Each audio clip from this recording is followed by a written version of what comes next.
अस्सलाम वालेकुम। Okay students, हम जो है अब फार्माकोलॉजी की गाइडलाइन की तरफ आ गए हैं। और अभी हमने जो है वो डिस्कस किया था कि फोर्थ ईयर का सॉरी थर्ड ईयर का ओवरव्यू के, जिसमें हमने सारी चीजें डिस्कस की थी, बुक्स कौन सी लेनी है। और ये अब हम फार्माकोलॉजी की तरफ आते हैं। अच्छा, मैंने आपको पीछे ना थोड़ा सा बताया था कि किस तरह से फार्मा को स्टडी करना। तो सबसे पहले हम ना इसी चीज को देखते हैं। सबसे पहले तो हमारे पास आपको पता है कि क्लिनिकल ईयर, मैंने आपको बताया कि आपको हर चीज यहाँ पे आके समझ आएगी कि यहाँ पे आपने अक्सर लोगों ने आपसे पूछते हैं कि आप डॉक्टर बन रहे हो, तो आपको जो है वो ड्रग्स के बारे में दवाई लिख दें, ये कर दें। तो ये वो साल है जहाँ पे आप फील करोगे कि you know everything about the drugs. ठीक है, at the end of year इंशाल्लाह आप ये फील करोगे, जब आप अच्छे से फार्मा को और पैथो को स्टडी करोगे तो आपकी बेसिक ओरिएंटेशन बन जाएगी दो सिस्टम्स को मिला के, दो बुक्स को। तो यू विल नो कि आप उनकी बीमारी कहाँ पे है, एंड यू विल नो कि उसके ट्रीटमेंट में ड्रग कौन सी यूज है। एटलीस्ट इतना आपको समझ आ जाएगी। ठीक है, सो ये मेन क्लिनिकल वर्ड आपको पता है, इसके अंदर हम आ गए। और क्लिनिकल वर्ड में आपको जो है चीजें सीखनी है, समझनी है। डॉक्टर बनने जा रहे हैं तो इनशाला आपको हर चीज जो है वो समझ भी आना शुरू हो जाएगी, और अल्टीमेटली आप उसको एप्लीकेशन भी उसकी शुरू कर दोगे। ओके, एक चीज मैं आपको यहाँ पे बता दूं कि आपने खुद से किसी को कोई भी ड्रग कभी भी, till your final year MBBS में भी आपने कभी किसी को कोई ड्रग प्रिस्क्राइब नहीं करनी। क्योंकि जब आप प्रिस्क्रिप्शन लिख के देते हो, you have to know everything about the patient, उसकी past history, past medical history, surgical history, उसके दूसरा स्टेटस डायबिटिक है, नॉन डायबिटिक है, हाइपरटेंसिव है, नहीं है, उसकी हेपेटाइटिस, लिवर रिलेटेड हिस्ट्री, सारी चीजें आपको पता होनी चाहिए, किडनी का स्टेटस। सो आपको बहुत सारी इन्वेस्टिगेशन देखनी पड़ती है, फिर उसके बाद आप सेफ ड्रग प्रेस्क्राइब करते हो। अभी सिर्फ आपको समझना है, देखना है कि क्या चल रहा है, कौन सी दवाइयां जा रही हैं, किस पेशेंट को कैसे जा रही। So don't prescribe any drug to anyone, even in your family. हाँ, छोटा मोटा जो मसला है जहाँ पे आपको पता है, इट्स जस्ट लाइक, जैसे क्वैक कर देते हैं, इट्स जस्ट लाइक कि आपने थर्ड ईयर में इतना ही कर सकते हैं। ठीक है, but don't ever prescribe a drug in third year until you know everything about the patient, और 100% आप श्योर हो। तो हमेशा जब भी आपको ड्रग प्रिस्क्राइब करनी हो तो अपने प्रोफेसर से, किसी सीनियर से लाजमी मशवरा करें, उसके बाद प्रिस्क्राइब करें। Okay, coming toward the pharmacology. सबसे पहले direction of studies. Direction of studies बड़ी सिंपल है फार्मा की। सबसे पहले आपको लेक्चर सुनना है। ठीक है, लेक्चर सुनने के लिए ओरिएंटेशन बनानी, मैं आपको ना कैप्लन के लेक्चर्स का बेसिक एक सिनेरियो बता देता हूँ। आपके ना दो सिस्टम ऐसे हैं जो, जिन पे टोटली फार्मा डिपेंड करती है। एक है आपका एएनएस का सिस्टम और एक है आपका कार्डियो के। ये दो सिस्टम के लेक्चर्स आपने हर सूरत में फार्माकोलॉजी के कैप्लन से सुनने, हर सूरत में। क्योंकि आपकी एक बेसिक ओरिएंटेशन बन जाएगी कि कैसे एक सिस्टम जो है हमारा, पूरी बॉडी में ऑटोनोमिक नर्वस सिस्टम जो है, सिंपैथेटिक पैरासिम्पैथेटिक सिस्टम कैसे एक्ट करता है, और उन पे ड्रग्स कैसे एक्ट करती हैं, उनके रिसेप्टर्स कौन से हैं और उनके ब्लॉकर्स कौन सी ड्रग्स हैं, और इसी तरह जो है हमारे पास पैरासिम्पैथेटिक की। सो आपने सबसे पहले कैप्लन का लेक्चर सुनना है ऑटोनोमिक नर्वस। आपने स्टार्ट ही ऑटोनोमिक नर्वस सिस्टम से लेना बेसिकली।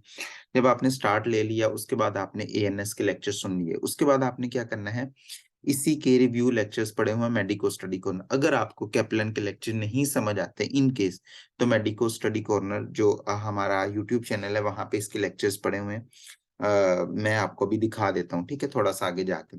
ओके, ये जब आपने दोनों चीजें, दोनों में से एक लेक्चर सुन लिए, आपकी ओरिएंटेशन बन गई, देन आपने क्या करना है, आपने सबसे पहले एमबीएम फार्माकोलॉजी ओपन करनी है। आपने हर जो क्लास है, ये जब आप लेक्चर सुन रहे हो उसके दौरान ही आपने एमबीएम फार्माकोलॉजी ओपन करनी है, और आपने जो है उसकी क्लासिफिकेशन को देखना है, समझना है।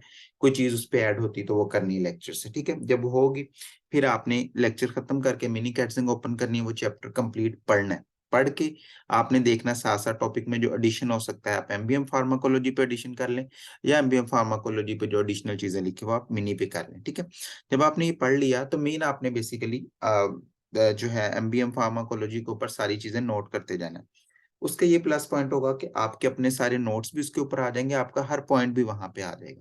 अब वहां पे आपके सारे पॉइंट्स भी इकट्ठे हो गए हैं और सारा, और फिर आपने पूरा उसके 2 या 3 पेजेस होंगे, एमईएम फार्माकोलॉजी के समरी पेजेस हैं बेसिकली हर चैप्टर के, तो वो आपने रीड करने, तो आपको ऑलमोस्ट हर चीज समझ आ जाएगी। उसके बाद आपकी मर्जी कि आप मेन बुक किसको बनाना चाहें, वो आपके ऊपर है कि आप किस चीज में सेटिस्फाई हो रहे हैं, दोनों में से मिनी कैटसन के ऊपर चीजों को ले जाएं या फिर आप एमबीएम के ऊपर ले जाएं। ओके, उसके बाद आपने अपने नोट्स जो हैं वो सारे के सारे बुक के ऊपर बनाने की कोशिश करनी है कि बुक के ऊपर आपकी हर चीज नोट हो। और एंड पे आपने अगर ओवरव्यू लेक्चर सुनने हैं तो वो भी मैं आपको भी बता देता हूँ वो कैसे सुनने हैं, ठीक है। सो इस तरह से आपकी डायरेक्शन एक बनेगी। ओके, जनरल, अब मैं टॉपिक वाइज जरा आपको पहले बता दूं, फिर मैं आपको इंशाल्लाह लेक्चर की तरफ भी लेके आता हूँ। जो जनरल फार्माकोलॉजी है ना, इसमें ना बहुत सिंपल सा इसका एक तरीका है जनरल फार्माकोलॉजी के करने का, कि ये आपने ना जस्ट एमबीएम की बुक खोलनी है और इसके लेक्चर सुनने हैं मेडिको स्टडी। अब मैं आपको वो लेक्चर भी जरा दिखा दूं, बेसिकली जो मैं काफी देर से आपको, अच्छा ये जो मेडिको स्टडी कॉर्नर आपका यूट्यूब का चैनल है, आपने इसको ओपन करना है। उसके बाद ना यहाँ पे आपको फार्माकोलॉजी के लेक्चर, ये प्ले लिस्ट पे आना है और प्ले लिस्ट में ये फार्माकोलॉजी के लेक्चर पढ़ेंगे, ये जनरल फार्मा के लेक्चर आपके पड़े हुए हैं। अच्छा, ये जनरल फार्मा के ना आपके ये तकरीबन 12 to 13 लेक्चर्स हैं, सॉरी 7 लेक्चर्स हैं, जिसमें आपकी पूरी फार्माकोलॉजी एक्सप्लेन की हुई है। और इसी तरह बाकी आपके जो है ना फार्माकोलॉजी के लेक्चर जो हैं वो ऑलमोस्ट आपके हैं इसी के अंदर, ये आपके फोरेंसिक के भी हैं, और ये आपके 22 लेक्चर्स की पूरी प्लेलिस्ट पड़ी है जिसमें आपके सारे फार्मा के लेक्चर्स ऑलमोस्ट मौजूद हैं, ठीक है। और इसी तरह आपकी ओएसपी मटेरियल और एवरीथिंग आपको यहाँ पे मिल जाएगी, ठीक है। और यहाँ पे ये आपकी मेन चीज आ गई। ओके, यहाँ पे आपने जनरल फार्माकोलॉजी के वो लेक्चर सुनने, एमबीएम मेडिको स्टडी कॉर्नर, उसके बाद आपने एमबीएम फार्माकोलॉजी खोलनी है। हर टॉपिक के अंदर आपकी डेफिनेशन होंगी, फॉर्मूलाज होंगे, उसके फैक्टर्स होंगे। अगर रूट है किसी ड्रग का तो वो एडमिनिस्ट्रेशन ऑफ रूट, जेनेटिक्स और एगोनिस्ट एंटागोनिस्ट उसकी, यानी फार्माकोकाइनेटिक्स एंड डायनामिक्स होगी, ये इसी तरह आपने उसी के रिलेटेड करना है। और वो आपको पूरे मैंने लेक्चर्स दिखा दिए कि किस तरह से आपके वो पूरे लेक्चर्स जो हैं कवर करेंगे। 7 लेक्चर्स जो हैं आपके फार्मा के, ये वाले जनरल फार्माकोलॉजी, देखिए आपके ब्रांचेस वाला है, एब्जॉर्प्शन वाला है, volume of distribution, clearance, pharmacodynamics and drug metabolism, और ये सारे आपके टॉपिक जो हैं वो कवर होंगे इससे, ठीक हो गया। ओके, नेक्स्ट आगे हमारा एएनएस कैप्लन के लेक्चर सुनने हैं, और फिर मिनी और एमबीएम मैंने आपको बता दिया इंपॉर्टेंट टॉपिक इसमें। सबसे इंपॉर्टेंट क्लासिफिकेशन ऑफ ड्रग बहुत इंपॉर्टेंट है, ब्लड प्रेशर का कॉन्सेप्ट इंपॉर्टेंट है, रिसेप्टर्स एंड उसकी लोकेशन, इसके टेबल बने हुए हैं एमबीएम पे बहुत अच्छे, वो आपने करने हैं विद निमोनिक, वहां से आपको याद हो जाएंगे। और देन हर ड्रग का मैकेनिज्म और साइड इफेक्ट। ओके जी, कीमो जो कि मोस्ट इंपॉर्टेंट टॉपिक है आपका, ऑलमोस्ट आपका जो 1/3 आपका पेपर है फार्मा का, वो आता है जी इससे, ठीक है। 1/3 आपका पेपर आता है इससे फार्माकोलॉजी का। तो आपने कोशिश ये करनी है कि आपने जो है वो ये सारा का सारा लाजमी करना है, ठीक है। आपका 1/3 पेपर इसमें से आ रहा है। ओके, सो इस ये भी आपने मेन कहाँ से करना है, मिनी कैटसन से करना है। और मिनी कैटसन के साथ हमारी रिव्यू वीडियोस हैं जो आपने एंड पे देखनी है बिल्कुल, जो कि मैंने अपने नोट्स से बनाई थी बेसिकली, वो आपने एंड पे देखनी है। जो कि कीमो की वीडियो है वो भी मैं आपको जरा दिखा दूं। सॉरी, ये देखिए जरा, कीमो की वीडियोस यहाँ पे होंगी आपकी, यहाँ पे कीमो की वीडियोस इसके अंदर, फार्माकोलॉजी के लेक्चर्स के अंदर, ये बिल्कुल एंड पे इसके पड़ी होंगी कीमो की वीडियो, शायद यहाँ पे ये quick review of chemo MBM pharmacology से, ठीक है। ये बहुत अच्छा रिव्यू मैंने बनाया है, आप 10-10 मिनट के अंदर आपके ऑलमोस्ट 3-3 4-4 चैप्टर रिवाइज हो जाएंगे, ठीक है। तो कीमो के आपने एंड पे ये सुन लेने, प्लस अगर आपको टॉपिक की जरूरत पड़े लेक्चर की तो आपने कैप्लन के सुन सकते, वरना इसके लिए जरूरत नहीं। ओके, नेक्स्ट आगे सीएनएस आपने जस्ट एमबीएम फार्माकोलॉजी से करना, और कुछ टॉपिक जो मिनी में वो मैंने गाइडलाइन में मेंशन कर दिए। आप हमारी गाइडलाइन का पीडीएफ जो है ना ऑलमोस्ट 90 पेजेस का है, वो आपको हमारे ग्रुप से, व्हाट्सएप ग्रुप और फेसबुक से भी मिल जाएगा। और उसकी जो है बुकलेट की फॉर्म भी आ गई है जुबैर बुक डिपो पे, या कहीं भी से भी आप पूछ लें कि 3rd ईयर एमबीबीएस की गाइडलाइन जो है ऑलमोस्ट 150 रुपीज में वो भी अवेलेबल है पूरी हार्ड कॉपी में। ओके, सीएनएस आपने कर लिया, एंडो वाला सारा का सारा आपने जो है एमबीएम फार्माकोलॉजी से करना है। जीआईटी, एस्थमा, एनसेड वगैरह ये मिनी से आप करके, और ब्लड भी जो है आपने मिनी और कैप्लन से करना। सो इस तरह से आपके ये सारे टॉपिक कवर हो जाएंगे। सो ये मेन आपका सिनेरियो। अब मैं आपको थोड़ा सा मजीद तरीका बता दूं, आपने बेसिकली अब ओवरऑल करना क्या है फार्माकोलॉजी में। सबसे पहले जो फार्माकोलॉजी में इंपॉर्टेंट चीज है वो है ड्रग्स। सो मैं यहाँ पे आपको 1 बाय 1 वो चीजें मेंशन कर दूं कि आपके लिए इंपॉर्टेंट है। सबसे पहले इंपॉर्टेंट है जी ड्रग्स। ड्रग्स के लिए मैं आपको बता चुका हूँ, निमोनिक बना के आप याद करें उनको, चार्ट से याद करें, जैसे मर्जी करें, और चाहे वो जो हमारे एमबीएम फार्माकोलॉजी के ऊपर चार्ट बने वहां से करें। वो आपने ड्रग्स को रट्टा मारना है, याद करना है, ये रट्टे से याद होती हैं, ठीक है। सो इसके लिए कोई बहुत रॉकेट साइंस की जरूरत नहीं है, आप इसके निमोनिक बना के क्लासिफिकेशन अच्छे तरीके से, so you have to cram it and memorise it, ठीक है, बार बार उसको मेमोराइज करें। प्लस पॉइंट ये है कि अगर आप कॉन्सेप्ट के साथ करेंगे तो आपको चीजें जल्दी याद रहेंगी, ठीक है। ड्रग्स के बाद आ गया आपका हर ड्रग का mechanism of action. Mechanism of action बड़ा इजी है आपका तरीका, कि आपने बुक खोलनी है, उसके ऊपर मैकेनिज्म लिखा हुआ है, उससे रिलेटेड डायग्राम में आपने चीजें ढूंढनी है, ठीक है। उसके बाद आपके हैं साइड इफेक्ट। अच्छा, साइड इफेक्ट्स के बारे में ना मैं आपको एक चीज एक्सप्लेन कर दूं।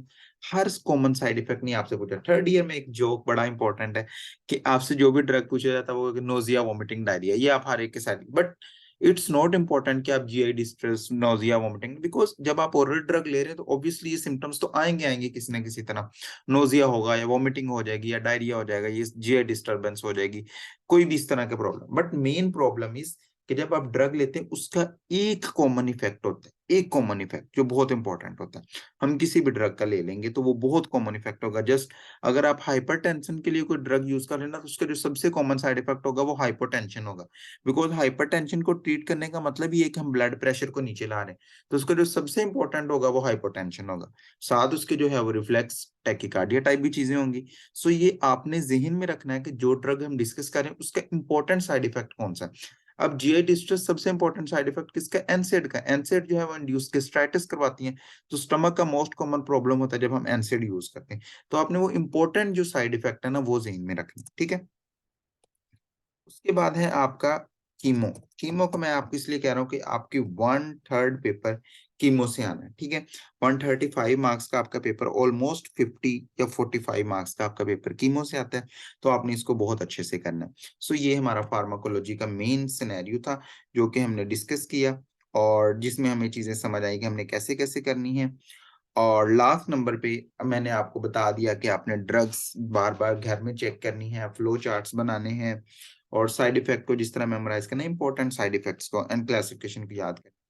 तो मोस्ट इंपॉर्टेंट चीजें यही थी, और इसी से रिलेटेड आपसे चीजें पूछी जाएंगी।